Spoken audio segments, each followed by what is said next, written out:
Welcome back to yet another journey through the Star Wars universe. And I found out that in my first review, The Phantom Menace, when I thought I was being really clever, and I was like, oh guys, check it out. I put on my Mandalorian shirt. I didn't put on my Mandalorian shirt. I put on my Falcon and Winter Soldier t-shirt. If there was ever a question about my blindness, it should be the fact that I allowed myself to do that. FML. But yeah, that video is going to stay up as is. So if you can see and you want to go enjoy me making an ass out of myself, have fun with that one. But if you want to stay for this review, I'm Mac from MacTheMovieGuy.com, and this is my review of Solo, a Star Wars story. I'm a blind film critic, so this is my opinion of the film from a blind perspective. This is also interesting because Solo came out in 2018. I was blind then, and I didn't post a review of it on my website, so there isn't a pre-existing review like there were for the prequel trilogy. And but I have actually seen this before. This was actually the second time of me sitting through Solo. And you know what? I actually don't hate the film. I'm not a fan of Alden Ehrenreich. I don't think he mimicked Harrison Ford. I don't think he makes a good Harrison Ford. I don't think he makes a good Han Solo. But I felt that more the first time than I did the second time, to be totally honest. I felt more annoyed by him the first time that I watched this, because I think your expectation is a lot higher. But going into it, I already sort of knew he wasn't any good. So it actually tempered my expectations the second time around, and I was just able to enjoy the film for what it was. So much like The Phantom Menace has slowly improved for me over time, this one actually improved from the first to the second viewing. There were things about it that I didn't quite like the first time. I didn't think it was that impressive the first time around. To be fair, I also unfortunately watched this without audio description the first time around, so that could have been a reason. I was not quite involved in the communities at the time. Anyway. So I ended up just listening to this without, I didn't know what I was doing. This was near the beginning, and admittedly, I had no idea what I was doing. So I had like an opinion of this film, of everything, and it was just based off of what I could hear and try to figure out and navigate. And this film was a lot to try to figure out and navigate. But I could pick up on Alden Ehrenreich's voice, and I was like, this dude is not Harrison Ford, and he's not Han Solo. Meanwhile, I think Donald Glover made for a delightful Lando. So it's really nice to actually get to experience this film once with the totality of the audio description and all the little things. And I can't remember what I missed and what I didn't miss, because again, it's been a while. You know what I'm saying? It's been like 4 years since this came out, so I don't really remember the first viewing to a T. You know, I can't put my hand on a Bible and be like, I swear I remember this exact thing I was really mad about. Literally, the only thing I remember was I didn't love the film, and I didn't like Alden Ehrenreich. I remember loving Donald Glover and not Alden Ehrenreich, and then everybody else I just was like, oh, they're fine. But now with audio description, I probably should describe the film, let you know what it's about. It's the origin story of Han Solo. That's the movie. That's the plot of the movie. So now to jump into the audio description, we could just save some time. Yeah, I thought the audio description here was good. It's not Miles Neff, which I didn't expect it to be since this is a 2018 release. I did not expect him to be on here. It was sad to hear the transition in the voice, but I did like the narrator. He got really excited at certain times, and that always excites me when the narrator's excited. I actually really don't enjoy monotone audio description unless it's a film that requires it. If it's a really somber film, then obviously like don't lend your voice to excitement. I did make that note about the survivor. I thought that that person was way too happy to be describing a Holocaust drama. But yeah, I mean there are times when it's called for, and there are times when you can be excited about the action on the screen. And this guy was getting into it, and I was totally here for it, and it made me more interested in the film and the action sequences, of which there are plentiful action sequences. Ron Howard really came in here and really gave quite an experience. I remember that Phil Lord and Chris Miller were originally going to direct this. I still would absolutely love to see them do something with Star Wars. I think they are really talented directors, and I don't know why they got fired. I wonder what this film would have been like had they directed it. I don't know. I don't know if it would be better or worse. Who knows? It's just such an interesting choice to remove talented directors and replace them with another talented director. It's not like they're known for being bad. So I've always found that to be sort of an odd choice. But I think the acting here is really good. Aside from Alden, who, like I said, grew on me in the second film. He didn't annoy the ever-living crap out of me the second time around. It's like I knew not to expect the world from him. I knew to just expect that he was in the film and he was going to try. He was going to try to do the best.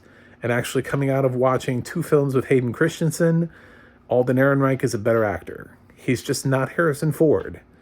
That's not his fault.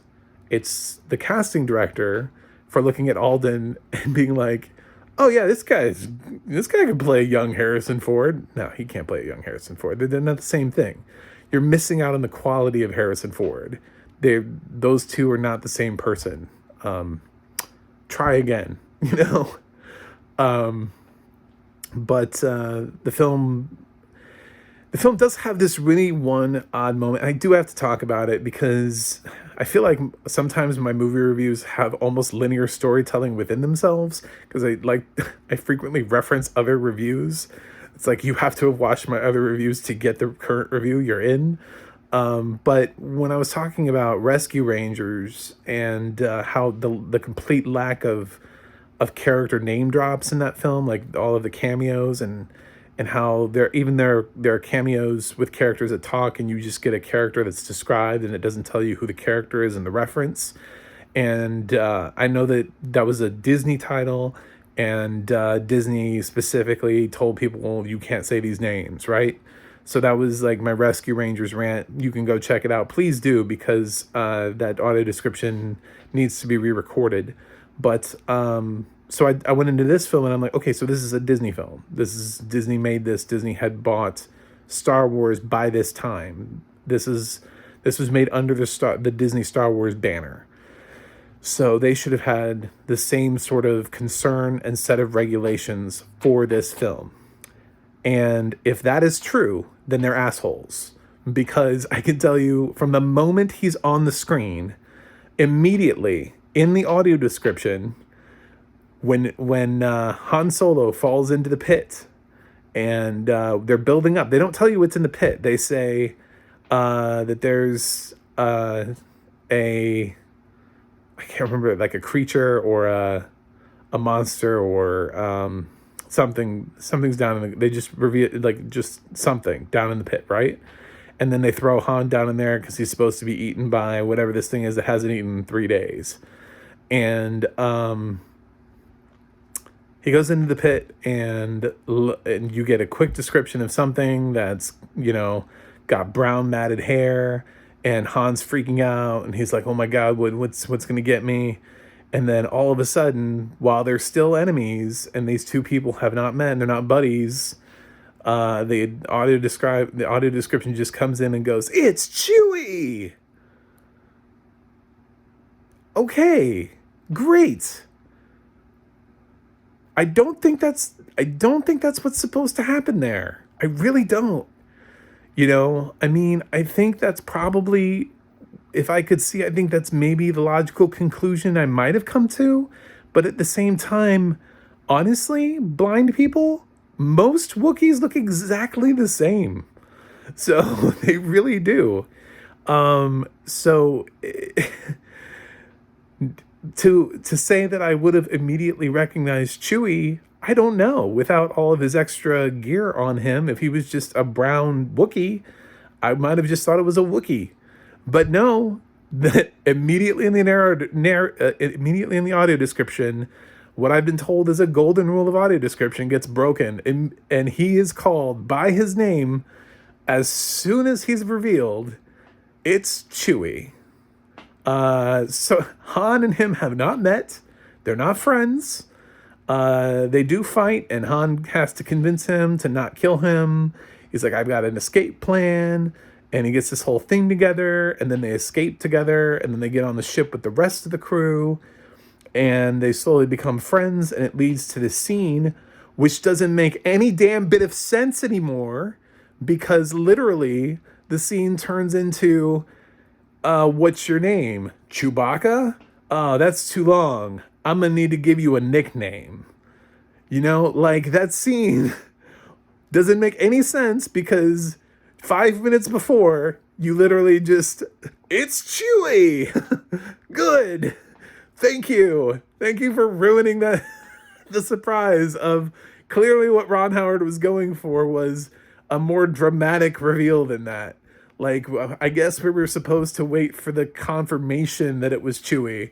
But by God, the audio description was going to do it for us. So if Disney was so damn concerned about all those Rescue Rangers cameos and not shouting them out to people, then maybe they should have been more concerned about Chewie being immediately revealed upon first contact, you know, in Solo. Considering that 5 seconds, like literally 5 minutes later, there's a scene asking him what his name is. Well, we already know what his name is because he's been given a name. Because the narrator already shouted, it's Chewie! Like, and that's the best description, by the way, that you get of Chewbacca. Brown matted hair. You know, that's go with that. Go with God. That's good. That is the description for Chewbacca. Is a creature with brown matted hair. I hope, you know. I always think about like blind kids who are born blind and they like jump into the Star Wars universe and they start watching these things and they're like, they don't know what a Wookiee is. Yeah, there are plenty of people like me who used to be able to see, and Star Wars has been around since 1977. So it's, you know, I'm sure people have seen Chewbacca when the film was originally released. They know what he looks like and they don't need the audio description. But people have been born since 1977. I'm not that old, as I was born after 1977. So, you know, I mean, there are people who are approaching this for the first time, and I mean, you're making audio description that's supposed to last longer. You know, I mean, there might be somebody watching this in 2030, you know, who's like jumping into Star Wars for the first time, and they're gonna be like, "It's Chewie! Great! What does he look like? And why did you just ruin his entrance?" Anyway, that is my biggest complaint with the audio description. Otherwise, yeah, they continue to write excellent audio description. This one, the prequel, was done by Media Access Group. Solo was done by Deluxe. So we're just getting a mixture that Disney just likes to use different groups for different things. So the action sequences were really well described. There are sequences with a bunch of sort of like random androids in them. The androids are fairly well described. They're at least given some sort of description, as are a lot of random aliens in that card sequence. You know, when Lando and Han are playing cards, you get some decent description there. So I mean, there's attention to detail, but man, when I heard that it's Chewie, I was like, well, cool. So I guess we do immediately say the character's name upon there. That's a thing now. So Star Wars just assumes you know who everybody is, and they can't fool you. Couldn't have just been a random Wookiee. Couldn't have just been a coincidence. Couldn't have been Chewie's brother, and then later on in the film, Chewie's brother was going to lead you to Chewie, and that's where the film was going to go. Nope, it's got to be Chewie right away. You couldn't have waited a few minutes just to find out it was Chewbacca. We had to be told it was Chewie right before the scene that tells us his name is Chewbacca. Anyway,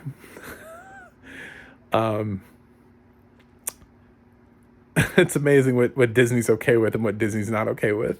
I'm just starting to laugh at Disney now. I don't even blame the narrators for it, because I know that Disney now crafts a wish list for their audio description of things that can and cannot happen. So I'm just imagining that some like Disney executive that has no idea what's going on about anything in their life just sat down and was like, hey, is it possible that we could just have him shout, "It's Chewie" right here? Because that's kind of like a big moment. Like the audience is like, they're waiting, and we want to make sure that everybody knows it's Chewie.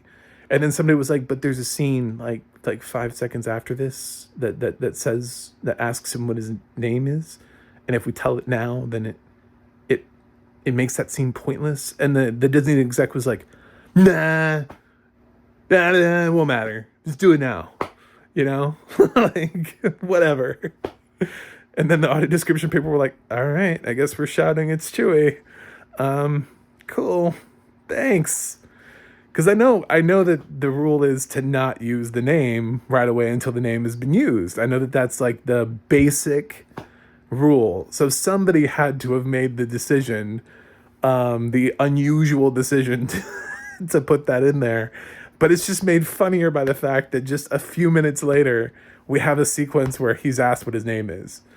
But we already know what his name is, thanks to the audio description. Anyway, Solo's fine. It's not as terrible as a lot of people say it is. It's not amazing. It is what it is. It's Donald Glover and Woody Harrelson's great in this, and Emilia Clarke and Paul Bettany and all the other actors that appear throughout this. So I had fun with it. I actually had more fun with it the second time around. So I'm going to go ahead and give this a B. Thank you for continuing to follow me on my Star Wars journey. I can't wait to see Rogue. I'm not going to watch Rogue One next. I know Disney is telling me to watch Rogue One, but Rogue One kind of happens simultaneously with New Hope in a way. If you've seen both, you know what I'm talking about. So I'm actually going to jump into New Hope and then Rogue One and then Empire. So the next review after this should be Star Wars: A New Hope. I need a good film. You know what I'm saying? I need to see some amazingness happen. So I have to jump into New Hope or I'm going to lose my mind. Check out my reviews on MacTheMovieGuy.com. Don't forget to like, share, and subscribe. And go to the Audio Description Project to find out which movies have audio description and where. And as always, may the Force be with you until my next review.